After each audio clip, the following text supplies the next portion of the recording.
आओ मुस्तफ़ा जाने रहमत के उन गुलामों की पोजीशन सुन लो। सरकार पैगंबर आदम सल्लल्लाहु अलैहि वसल्लम की शान ये है, उनके गुलामों ने इस कदर सरकार से मोहब्बत और इश्क किया है, इतना प्यार किया है, इस कदर मोहब्बतें की हैं। उनकी मोहब्बतों का हाल ये है, इब्तिदाई इस्लाम है, पैगंबर आदम अलैहिस्सलाम की बारगाह में हजरत सैयदना सिद्दीक़ अकबर हाजिर खिदमत है। अर्ज करते हैं या रसूल अल्लाह अलैहिस्सलातु वस्सलाम, क्या हम हक पर नहीं हैं? अल्लाह के पैगंबर ने इरशाद फरमाया, ए अबू बकर हम हक पर है। अर्ज किया या रसूल अल्लाह, क्या इस्लाम की खुल्ला तबलीग की इजाजत न मिलेगी? हम कब तक घरों में बैठकर ये काम करते रहे? आका इजाजत दीजिए ताकि अलग ऐलान इस्लाम का प्रचार किया जाए, अलग ऐलान इस्लाम की तबलीग की जाए, खुल्ला इस्लाम का पैगाम लोगों तक पहुंचाया जाए। तो मदीने वाले पैगंबर ने इरशाद फरमाया, ऐ अबू बकर हालात बेहतर नहीं है, जब बेहतर हो जाए तब चले जाना, लेकिन जिद है मुस्तफा जाने रहमत के यार अबू बकर को अर्ज कर बैठे, आका इजाजत दीजिए। तब मेरे करीम नबी ने इजाजत दी और इजाजत के बाद हजरत सिद्दीक निकले हैं और मक्के के चौराहे पर जाकर ऐलान किया, कुलू ला इलाहा इल्लल्लाहु तुफ्लिहू। ए लोगों, अल्लाह की वहदानियत का इकरार कर लो, अल्लाह को एक मान लो और मुस्तफा जाने रहमत को अल्लाह का रसूल मान लो। याद रखना, ये ज़मीन का फर्श तुम्हारे लिए है, आसमां का शामियाना तुम्हारे लिए है, ये सितारों की जगमगाहट तुम्हारे लिए है, ये आसमां का सूरज तुम्हारे लिए है, ये सारी चीजें तुम्हारे लिए है। बस अल्लाह को एक मान लो और मोहम्मद इब्न अब्दुल्लाह को अल्लाह का रसूल मान लो। जब ये आवाज फिजाओं को चीरती हुई दुश्मन ने इस्लाम के कानों से अबू बकर की टकराई है, तब दुश्मन इस्लाम आगे बढ़े, आगे बढ़कर अबू बकर को दबोच लिया। इस कदर मारा जा रहा है, अबू बकर के कानों से खून निकलने लगा, आपके सर से खून निकलने लगा, आप बेहोश होकर जमीन पे गिर गए और जमीन पे गिरने के बाद जब काफी टाइम हो गया, होश नहीं आ रहा है, निकलने वाले निकल के जा रहे हैं, इस कदर मारा गया है। अब बात रोक कर मैं आपसे ये पूछना चाहता हूँ, अबू बकर ने दुश्मनों का बिगाड़ा क्या था जिसकी बुनियाद पे मारा जा रहा है? अबू बकर की गलती क्या थी जिसकी बुनियाद पर मारा जा रहा है? अबू बकर ने जुल्म क्या किया था जिसकी बुनियाद पर सताया जा रहा है? तो दुनिया जवाब देगी, अबू बकर की खता कुछ नहीं थी, अबू बकर की गलती कुछ नहीं थी, अबू बकर ने सताया न था, बल्कि एक अल्लाह की वहदानियत का ऐलान किया था, अल्लाह की सबदियत का ऐलान किया था, मुस्तफा की रिसालत का ऐलान किया था, इसलिए मारा जा रहा है। अब बात यही रोककर आगे बढ़ रही है, अब अपने भारत का भी जायजा लो। जब भारत का जायजा लिया तब हम ये देख रहे हैं, हम एयरपोर्ट के बाहर निकले, दाढ़ी टोपी देखी गई है, तब मारा जा रहा है। हवाई अड्डे के बाहर है या ट्रेनों में है या बस अड्डे पर है, तब दाढ़ी टोपी देखकर हमें मारा जा रहा है, मामले की जा रही है। मैंने कहा यार क्या कर रहे हो, एक दाढ़ी टोपी वाले को मारकर क्या तुम इस्लाम को मिटा दोगे? क्या इस्लाम खत्म हो जाएगा? क्या एक दाढ़ी टोपी वाले को मिटाकर क्या इस्लाम को मिटा लोगे? तो जवाब मिलेगा नहीं, एक अकेले को मिटा के इस्लाम न मिटेगा, लेकिन मुसलमानों पे हैबतदारी हो जाएगी। तो मैं डंके की चोट पर ये ऐलान करना चाहता हूँ, याद रख लेना, जब मक्के के लोगों से इस्लाम नहीं रुका, जो कम मुसलमान थे आज तो करोड़ों की तादाद में है, तो इस्लाम कैसे रुकेगा, इस्लाम कैसे मिटेगा? लेकिन जो नहज वहां चल रही थी, जिस कैटेगरी पे कल काम हो रहा था, उसी तरीके पे आज हो रहा है। लेकिन याद रख लेना, इस्लाम कोई आगरे का बेटा नहीं है, तुम जिसे निकल जाओगे, इस्लाम कोई हापुड़ का पापड़ नहीं है जिसे तुम खा जाओगे। इस्लाम तो उस फूल का नाम है, इस्लाम उस फूल का, उस खुशबू का नाम है। इसे रोकने के लिए ना कल कोई दीवार बनी थी, ना आज कोई दीवार।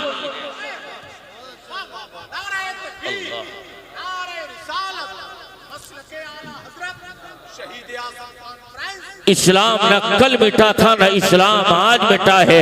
इस्लाम का गुलशन कल भी हरा भरा था, आज भी महक रहा है, हरा भरा रहेगा। लेकिन हजरात याद रख लीजिएगा, हजरत सिद्दीक अकबर को मारा इसलिए जा रहा है ताकि अल्लाह की वहदानियत की बोलियां लोगों की ज़बान से बंद हो जाए। मोहम्मद इब्ने अब्दुल्लाह की रिसालत की गवाही देने वालों की ज़बानों पे ताले लग जाए, ज़बानें खामोश हो जाए।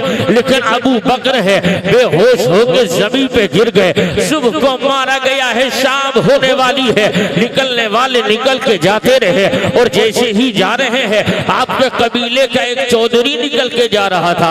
उसने अबू बकर को देखा, पहचान लिया और पहचानने के बाद खानदान में इत्तला की। घर वाले आते हैं, उठा के सिद्दीक अकबर को लेकर घर लिटा देते हैं। अब मैं आपसे कहता हूँ लोगों, बताइए तो सही, सीने पे हाथ रख के जवाब दीजिएगा। सुबह को मारा गया है, शाम होने वाली है, आपके कान से खून बह रहा है, नाक से खून जारी है, आपके मुंह से खून निकल रहा है, बेहोशी की कैफियत है। लेकिन हजरात अबू बकर हैं, बेहोश पड़े हैं, हर एक की ज़बान यही बोल रही है, अब अबू बकर बचेगा नहीं, आज नहीं तो कल मर जाएगा, कल नहीं तो परसों मर जाएगा, परसों नहीं तो अगले दिन मर जाएगा, अब अबू बकर बचेगा नहीं। और जब ये बातें हो ही रही थी, फिर कबीले का एक और सरदार खड़ा हो गया। उसने कहा था हम अबू बकर की जान का बदला जान से लेंगे, अबू बकर जैसा बहादुरी का मारेंगे। लेकिन माँ है कि आगे बढ़ गई और माँ की ममता करीब जाती है, अपने बेटे के लबों कानों पे अपने लबों को रख दिया और रखकर ममता भरी लहजे में कहती है, ओ मेरे बेटे अबू बकर आंखें खोल दे, तेरी माँ तेरी आवाज सुनने के लिए बेचैन बेमुस्तरिब है। ओ मेरे लाल एक मर्तबा माँ को माँ कहकर आवाज दे ले। अबू बकर की माँ ये बोल रही थी, लेकिन बेटा होश में हो तब जवाब देगा, ये तो बेहोश पड़ा है लेकिन अभी जवाब देने की कैफियत नहीं है। लेकिन ममता है, फिर आगे बढ़ती है, अपने बेटे के लब कानों पे लबों को रख दिया और ममता भरी कैफियत में आवाज देती है, ओ मेरे लाल अपने माँ को माँ कहकर आवाज दे ले, तेरी माँ के कान तेरी आवाज सुनने के लिए बेचैनो मुस्तरिब है। ओ मेरे बेटे बोल तो सही, लेकिन बेटा होश में होगा तब बोलेगा। लेकिन आखिरकार जैसे ही अबू बकर की माँ की आवाज अबू बकर की समातों के पर्दे से टकराई है और टकराने के बाद आवाज जैसे ही आंखें खुली, आंखें खुलना था, उसके बाद माँ ने आंसू आंखें बह रहे हैं और आंसू बहते हुए अम्मा ने दर्जी आवाज में कहा था, ओ मेरे बेटे बता तेरा हाल क्या है। अब यही रुक कर आप अपने कलेजे पे हाथ रख के बताओ तो सही, अगर ये पोजीशन आपके साथ हो या किसी और के साथ हो, आंख खुलेगी, या तो बीवी याद आएगी, आंख खुलेगी, बच्चे याद आएंगे, आंख खुलेगी, खेतों खलियान दुकानों मकान याद आएगा। लेकिन वाह रे अबू बकर तेरे इश्क को सलाम, वाह रे प्यारे अबू बकर तेरी मोहब्बत को सलाम। माँ ने कहा, ओ मेरे लाल बता तेरा हाल क्या है। तो अबू बकर ने कहा, ओ मेरी माँ ये ना पूछ मेरा हाल कैसा है, मुझे ये बता आमिना का लाल कैसा है, मुझे ये बताओ हुजूर कैसे हैं। ये मोहब्बतें हैं, अपने आप का मुहासबा करो लोगों, क्या हम वाकई अपने आका से इस कदर प्यार करते हैं? हमारा हाल क्या है? हम हुजूर को कितना याद करते हैं? अपने आप का मुहासबा करो। हमारे 24 घंटे यूं ही निकल जाते हैं, हमें हुजूर याद नहीं आते। हम 4-4, 6-6 घंटे इधर से उधर बातों में निकाल देते हैं, लेकिन मुस्तफा हमें याद नहीं आते हैं। लेकिन आज तो मैं पला पलाया इस्लाम मिला है, आपने इस्लाम के लिए किसी कुर्बानी को नहीं दिया है, आपने इस्लाम के लिए कोई काम नहीं किया है, लेकिन मुस्तफा कितना प्यार कर रहे हैं। लोगों कितनी आसानी के साथ हमें दीन नहीं मिला है, बल्कि बड़े मसाइब का सामना हुजूर और आपके सहाबा ने किया है, तो इस्लाम हम तक आया है। आओ हिस्ट्री इस्लाम की देख लो। अल्लाह के पैगंबर अलैहिस्सलाम ने नबुव्वत का ऐलान कर दिया है। और ऐलान नबुव्वत के कुछ दिनों के बाद सरकार पैगंबर आजम ये चाह रहे हैं, ये मक्के के लोग हैं, आप तबलीग कर रहे हैं, मानने को तैयार नहीं है, बातें की जा रही है लेकिन मक्के के लोग तैयार नहीं है। हर एक की ज़बान चल रही है, मोहम्मद दीवाना हो गया है, मोहम्मद शायर हो गया है, मोहम्मद पर जादू हो गया है, मोहम्मद ऐसा है, मोहम्मद वैसा है। लेकिन सारी चीजें सुनने के बाद मेरे नबी, आपके नबी गारों में जा रहे हैं। हजरत बुलबुल सिदरा आ गए और आने के बाद अर्ज करते हैं, मेरे आका अल्लाह आपको सलाम कहता है और मेरे नबी खुदा ये कहता है परेशान होने की जरूरत नहीं है।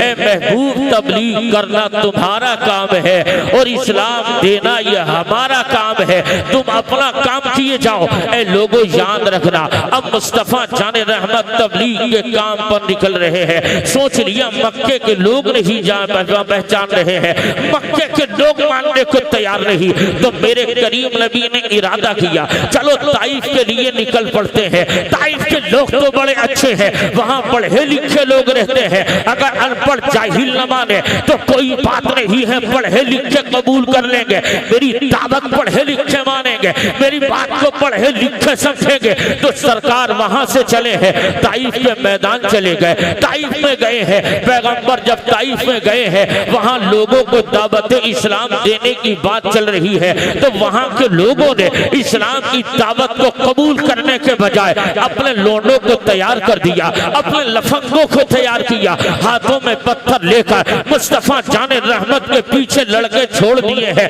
अब मुझे ईमानदारी से बताना, अगर आप जानते हैं मुस्तफा क्या कर रहे हैं, मुस्तफा ने जब नबुव्वत का ऐलान किया था, हालात लोगों ने देखे थे, तो अबू तालिब के पास आ गए थे और कहने लगे ऐसा है, ए अबू तालिब ऐसा है, अपने भतीजे मोहम्मद को समझा लो, अपने भतीजे को समझा लो, अपने भतीजे को मां बताओ कि मोहम्मद ये अब हमारे माबूदाने बातिला की बुराई करते हैं, अगर इन्हें सोने की जरूरत हो हम इन्हें सोना देंगे, इन्हें चांदी की जरूरत हो हम इन्हें चांदी देंगे, अगर इन्हें किसी अरब की हसीना से निकाह करना है हम वो हसीना भी दे देंगे, लेकिन इन्हें समझा दो हमारे माबूदों की बुराई छोड़ दे, अगर जो चाहे वो ले ले। लेकिन मैं आपसे कहता हूँ, अब मुस्तफा जाने रहमत अलैहिस्सलाम है, पैगंबर जब ताइफ के बाजार से निकल रहे हैं, उन लड़कों ने क्या किया, हुजूर के पीछे लग गए और पीछे लगकर मुस्तफा पे पत्थर मार रहे हैं। इस कदर संगबारी हो रही है,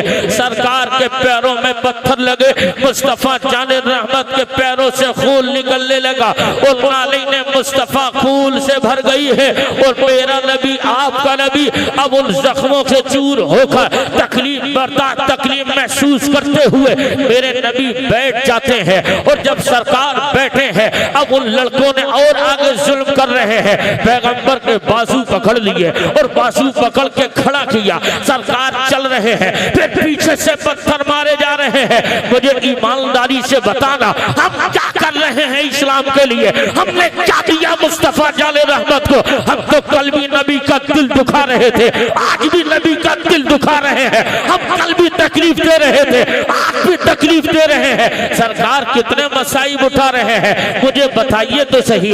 आखिर मक्के वाले आपको इख्तिदार की कुर्सी दे रहे हैं, आपको दौलत देने की बात करते हैं, आपको सोने की बात करते हैं, आपको चांदी देने की बात करते हैं, लेकिन सरकार ने सबको ठुकराया और मुस्तफा जाने रहमत इन पत्थरों की बरसात को देखकर सरकार कभी बैठते हैं फिर उठते हैं। अब मैं आपसे कहता हूँ लोगों, बताइए तो सही, हमने इस्लाम के लिए क्या किया है? हम तो कल भी अपनी जिंदगी ऐश के साथ जी रहे थे, हमारे 24 घंटे यूं ही निकल जाते हैं, लेकिन हमें मदीने वाले की याद नहीं आती है, आका हमें याद नहीं आते हैं, कितनी कुर्बानियां दी है मदीने वाले ने, लेकिन हमने सबको भुलाया, अपनी रंग रंगेलियों में मस्त होकर रह गए हैं। लेकिन याद रख लेना मुस्तफा के गुलामों, इतना ही नहीं, एक दिन बुलबुल सिदरा रईसुल मलाइका जिब्रील अमीन बारगाह रिसालत में है और आने के बाद अर्ज करते हैं या रसूल अल्लाह अलैहिस्सलातु वस्सलाम,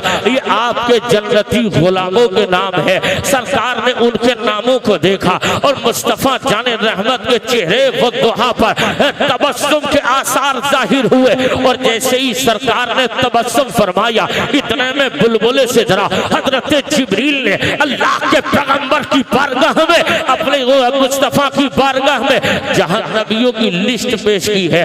अर्ज किया आका, ये आपके उम्मत के जहन्नमियों के नाम है। अब मुस्तफा जाने रहमत की चश्माने नबुव्वत से आंसू निकले, सरकार के चेहरे शरीफ का रंग बदल गया है और जब आंसू निकले हैं तो मैंने कहा मैं आपसे कहता हूँ मुस्तफा के गुलामों, अपने कलेजे पे हाथ रख के सोचो तो सही, जब मदीने वाले के सामने उनके गुलामों की जन्नती गुलामों की लिस्ट दिखाई जाती है तो सरकार के चेहरे पे मुस्कान आती है और जब जहन्नमी गुलामों की लिस्ट दिखाई जाती है तो सरकार को तकलीफ होती है। अब मुझे हाथ रखकर अपने कलेजे पे बताओ तो सही, क्या मक्के वालों ने कब सताया था, हुजूर पर कितना जुल्म किया है, सरकार मक्का छोड़ रहे हैं, मुस्तफा पे कितना जुल्म किया है, सरकार के ऊपर पत्थरों की बारिश की जा रही है, हजरत शेबे अबी तालिब में मुस्तफा को कैदी बनाया जा रहा है, महसूर किया जा रहा है, हालत नमाज में ऊंट की ओझड़ियां डाली जा रही है और कभी कभी नमाज की हालत में हुजूर के गले में फंदा डाल करके हुजूर को खींचा जा रहा है।